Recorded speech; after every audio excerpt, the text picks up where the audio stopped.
Friends நம்ம பார்க்குறது இன்றைக்கி ஓனிடா இன்வெர்டர் ஏசி தான். என்ன கம்ப்ளைண்ட் கொடுத்துருக்காங்கன்னா 5E எரர்னு சொல்லியிருக்காங்க. பட் 5E எரர் என்பது கம்யூனிகேஷன் எரரு. E5 தான் நம்ம மோஸ்ட்டாக பார்த்துருப்போம். பட் இது பார்த்தீங்கன்னா 5E எரரு. ஸோ இந்த கம்யூனிகேஷன் ஃபால்ட்டு நம்ம கிளியர் பண்ணிட்டா நம்ம கம்ப்ரஸர் ரன் ஆகும். பட் லாஸ்ட் வரைக்கும் பாருங்கள் கிளியர் ஆகுதா இல்லையான்ட்டு. ஸோ கம்யூனிகேஷன்னால நம்மளுக்கு இன்டோராக அவுட்டோராக ஃபஸ்ட்டு நம்ம ஃபைண்ட் அவுட் பண்ணோம். ஏன்னா இன்டோர்லேயும் நல்லா தான் இருக்குது, அவுட்டோருமே நம்மளுக்கு லைட் எரியுது. ஸோ நம்ம லாஸ்ட்டில் ஃபைனலாக பாருங்கள், இன்டோர் அவுட்டோரை நம்மளுக்கு ஃபைண்ட் அவுட் பண்ணிவிட்டு நம்ம என்ன ப்ராப்ளமோ அதுக்கான ஒர்க்கு பார்த்தா மட்டும் பார்த்துட்டோம்னா நம்ம கம்ப்ரஸர் ஓடின்னு இருக்கும். ஸோ போர்டு பார்த்தீங்கன்னா ஃபைனலாக ரெடி ஆகிடுச்சு. ரெடி ஆகிட்டு பார்த்தீங்கன்னா ஃபுல் டெஸ்டிங் கொடுத்துன்னு இருக்கேன். அதனால் பார்த்தீங்கன்னா 6 சிக்னல் டெஸ்டர் யூஸ் பண்ணியிருக்கேன். அதே மாதிரி கம்யூனிகேஷன் வரதுக்காக டிஎஸ் யூஸ் பண்ணியிருக்கேன். ஃபஸ்ட்டு நம்மளை பார்க்கும்போது இன்டோர்லேருந்து கம்யூனிகேஷன் நடந்தது, அதாவது சிக்னல் வந்துடுச்சு.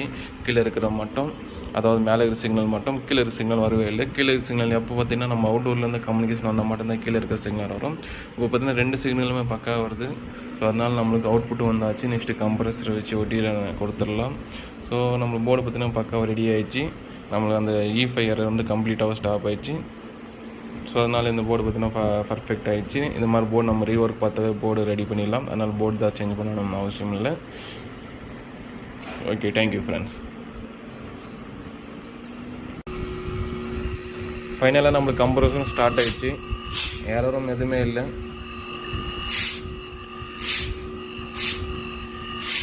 மூணு எல்இடியுமே நல்லாவே பிளிங்க் ஆகுது. அதாவது இது பார்த்திங்கன்னா நல்லா ரன்னிங் கண்டிஷன் இருக்குது. இன்கேஸ் எரர் வந்துச்சுன்னா 2 எல்இடி பிளிங்க் ஆகும், ஒன்று வந்து ஆஃப் ஆகிடும். அந்த மாதிரி கண்டிஷன் வரும். இல்லைனா 2 எல்இடி ஸ்டாண்டர்ட் வரையும், ஒரு எல்இடி பிளிங்க் ஆகும். அந்த மாதிரி எரர் இது. பட் 3 எல்இடி வந்து நம்மளுக்கு எப்போ பிளிங்க் ஆகுதோ பார்த்தீங்கன்னா நார்மல் ரன்னிங் கண்டிஷன் இது. ஓகே, யூனிட் பக்காவாகிடுச்சு. நம்ம அந்த E5 எரரும் ஸ்டாப் ஆகிடுச்சு. 5E எரரும் ஸ்டாப் ஆகிடுச்சு. இது ரெண்டுத்துக்கும் இன்டோர் ஏசி மோட்டர் தான், அவுட்டோரும் ஏசி மோட்டர் தான்.